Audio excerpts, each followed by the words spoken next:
Hi, everyone. I am so excited to be here today with Nate Astle from the Financial Therapy Clinical Institute. And again, I'm Dr. Megan Ford, director of the University of Georgia's Love and Money Center. Welcome, Nate. I'm so happy that you're here with me. Thanks. I'm excited to be here.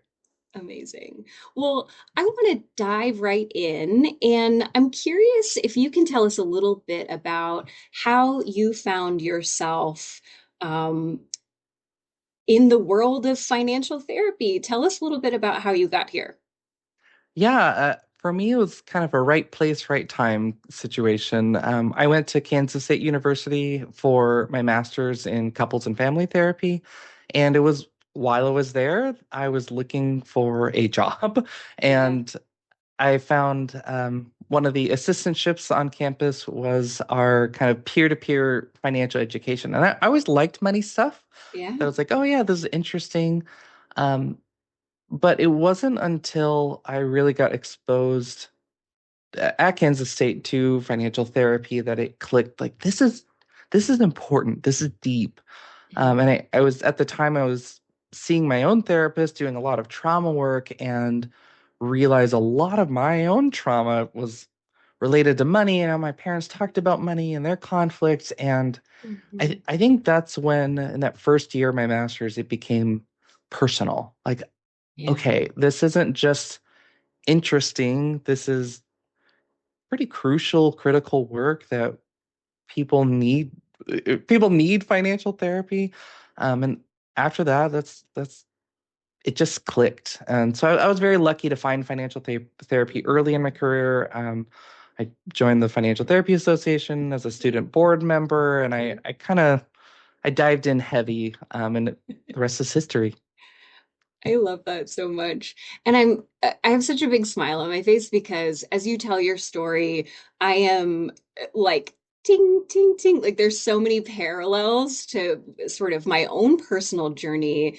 I also attended Kansas State University as a marriage and family therapy student and got connected to the financial planning program there. So like there's so many overlaps and so many parallels. And I'm just grateful that you've stayed in this space, and that you do the work that you do.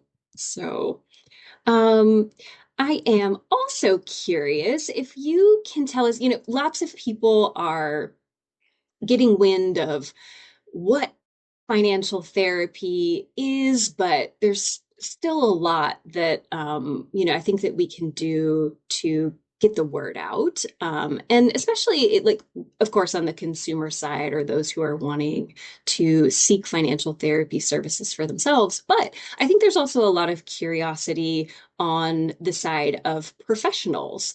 Um, so, if you were talking to someone wanting to explore financial therapy professionally, which I think you probably do quite a bit, can you kind of sum up some advice that you might have for them? Yeah, financial therapy is this really big umbrella, and I would say that maybe the best way to put it, there's a lot of, quote, right ways to do financial therapy. Some folks are coming more from a mental health background, or some people are coming more from a financial planning background. Really, I think the first question you need to ask yourself is, what do you really want to do in your day to day? Like, is the work that I want to do more focused in kind of numbers and planning and things, in which case, all right, let's talk about how something like financial planning can integrate financial therapy tools and skills. If you're like, no, I want to be on the ground level and meeting with clients 6 hours a day or Yeah. however many, then okay, like what does it look like to come at this from a different perspective, or a more mental health perspective? Mhm. Um, I think asking yourself, what do I actually love? Because financial therapy is, you can find it and apply it in a whole lot of different places. And so that's the first question is, what do I love doing? Where do I see myself using these most? Um, and then I think the next part is when I know what I love, or I have this vision or the fantasy of how I'm able to do this. What uh, what skills do I need to develop and grow in? Right. But also, I really think it's important to start asking yourself, how do how am I going to help someone change? I think this is a Hmm. very important question, and maybe too Yeah. deep for this dive with theory and things, but like thinking about how does someone change and how what's my role in that can be so important because it then directs what questions do I ask, what kind of roads do I lead people down and why, and that is, I think, it's such a helpful place for figuring out how do I want to do financial therapy. I appreciate those starter questions so much. And I think, right, as you said, reflecting on sort of what do I really want from this, and also thinking about how do I view change? And how do I view my role as a practitioner in change? In Right, how do I assist someone in that process? Yeah, just really kind of chewing on some of those questions to start out, I think can really guide and give some perspective to someone new who's thinking about exploring this area.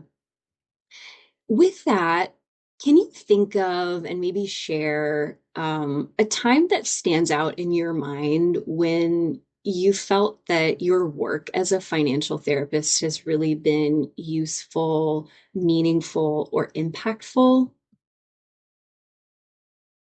Um, there are There's a lot of stories. I've been doing financial therapy for about 8 years now, and I have there's one client that it's been really cool to see her go through an entire journey. Right. When she first reached out, she was reaching out for couples financial therapy. She and her partner had some financial issues, and um, as we started talking, she decided to leave that relationship. It was pretty toxic, pretty abusive, honestly. And Mhm. since then, she has grown. She's learned so much about herself, but also when she's making money decisions, because a lot of her trauma and a lot of the bad things that have happened in her life were heavily tied to money. Yeah. It's been really cool to see her go from feeling totally powerless to feeling empowered to not only Mhm. make financial decisions, but feel different Yeah. about money. And like her thought process is totally different when it comes to what financial decisions do I need to Mhm. make. I spent this money. How do I deal with feelings like guilt or shame or grief around money? And I think it's been really beautiful to see, and it's taken some time, but it's Right. also when you have when you have some clients that go through the whole journey with you, it's Mhm. special. Yeah. I'm thinking about a couple of things as you're sharing that story. Like, so important to remember that change doesn't happen overnight, and that often it really is this gradual, like, back and forth, hills and valleys, and so that's so important when working with clients in this space, because there's been so many messages that we've adopted over time about even the possibility of change when it comes to our financial lives. And so, people come in with all kinds of things that, are important to sort through and affect the change process, really. Yeah, I was also reflecting on how neat it is, and how special and privileged it is when you're able to see a client from start to finish, because as we know as practitioners, sometimes, and maybe even more often than not, you don't find yourself moving through that process in full with Mhm. someone, and especially in mental health spaces and therapy spaces. you might find that, your work is cut short for Right. whatever reason. So I just think that that's so special, and thank you for sharing that. If you have some ideas for folks about, resources or books, podcasts, things that may be really interesting or useful for them to check out in the therapy space. Um, what might you say? I know you yourself have a podcast that's really great. So certainly mention that one, but maybe some of your other go-tos as well. Yeah. So my current favorite book is it just came out is called The Trauma of Money by Chantel Chapman, and it is what I love about that book is such a good deep dive of both the individual experience, but also, social and societal pressures and factors that contribute to the individual experience. And Mhm. it's a very, it's very well written. There's good stories. And I think that's one of my favorites right now. Yeah. Um, other, yeah, yes, the Money Minus Shame podcast, which is my podcast that Yeah. I have, and that's much more geared towards consumers, but Mhm. covering basic financial therapy topics, Right. financial trauma, financial shame. What is it? How does it show up? Um, and then I do think, uh, I promise I'm not just plugging myself, but No. the Financial Therapy Clinical Institute, we have a resource library with worksheets that I use with 95% of my clients. And they're free to download, but I think what I do like about what I built is it's very step by step. Like, Yeah. okay, here's how you use the feelings wheel, for example, as a tool. And like, what feelings are you having before, during, and after a purchase? Um, Yeah. let's, for to keep something like a money journal, we're not just writing down, I went to Walmart and I spent $20. It's what was I feeling? And how do we better understand what emotional triggers lead to certain behaviors? So Yeah. I think there's some really, really great stuff. Obviously, Journal of Financial Therapy is top notch, where you're going to get all the best stuff, Sure. at least from an academic perspective. But really, if any students are joining the Financial Therapy Association, you're going to meet people putting out great stuff. Yeah. I think that's the like I don't know if there's any one book or one resource. It's more like just just talk to all the people and learn all the cool things people are doing, and you'll find some Yeah. good stuff. Yeah. And there's so much more space to um, write and produce and explore, financial therapy kind of being a newer endeavor for lots of folks. You're right. There's a building of resources happening, but there's so much yet that we still have to explore. Um, and as like a researcher, I'm like, oh, there's just so many research projects that we we have um, we have yet to journey towards as well. For sure. Research is a journey as well. You know that too. We do. I do know that. So, I also know that you really enjoy working with couples, Mhm. and you do work with a lot of couples. That's also a passion area of mine, an interest area of mine. So I'm wondering if you can speak to a little bit about how you like to work with couples or families that really are trying to manage or trying to navigate some different financial values or different financial attitudes. Where do you like to start with them? Yeah, so one pretty, I'll say, basic idea or concept that is crucial is the enemy isn't your problem. The problem is the problem. And really, if we narrow it down even more, is when couples have disagreements or are fighting about money, a lot of the time it's not actually about the money disagreement. It's that I'm getting triggered or activated. I have emotions and that thoughts, and that leads to behaviors. Yeah. And those trigger the other person's emotions, thoughts, and behaviors. And then that reinforces mine, and it becomes this cycle. And so the more that we can help break down the pattern of conflict, and help them see it's not what you fight about, it's how you fight. And honestly, if you can get a couple to see that the financial conflict is the reason that financial conflict escalates is because we get stuck in these patterns. If you can get them out of that, then the actual financial conflict or disagreement gets a lot easier to talk about.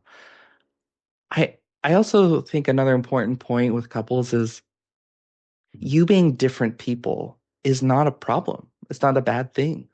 You value this, you value that. That's good. That's actually one of the things that makes relationships so important is our differences. Let's talk about the why behind each of your preferences or each of your financial values. Like, let's talk about the histories, the hopes, the dreams. Let's talk about why you value that. And what it does is it opens up empathy. And even if I don't particularly value that financial decision, I do value you feeling loved, supported, cared for. I do value adventure, even if I see adventure in a different way than you do. That's a connecting point. And I think that's where things like compromise and that's where things like, other other practical tools get easier to apply is when we can remember that my partner and I are a team. Yeah. And if we can be a team, man, we can do a whole lot of good stuff. Absolutely. Thank you for speaking to that piece about the importance of not seeing your partner as, someone that you have to work against. It's really about you trying to find ways to work together, but also acknowledge that you both have ways and experiences that have shaped how you will show up Mhm. in doing that, and that that can be a strength as much as a point of tension or conflict. It can be both. We love our Right. both ands. That's right. Yeah. Well, Nate, this has been such a wonderful and of course, brief conversation, but so fun nonetheless. And we appreciate your time. I'm wondering if people want to find out more about you and what you do. Where can they find you? Yep. Feel free to connect with me on LinkedIn. My practice is the Financial Therapy Clinical Institute, but I'm an open door. I really value new financial therapists finding the footing that they want to find, and if I can ever help with that journey, please don't be shy. Reach out. I care about that a lot. So, yeah, but LinkedIn. I'm pretty active in the field and Financial Therapy Association, so there's ways to find me. Okay. Well, thank you again, Nate. Of course.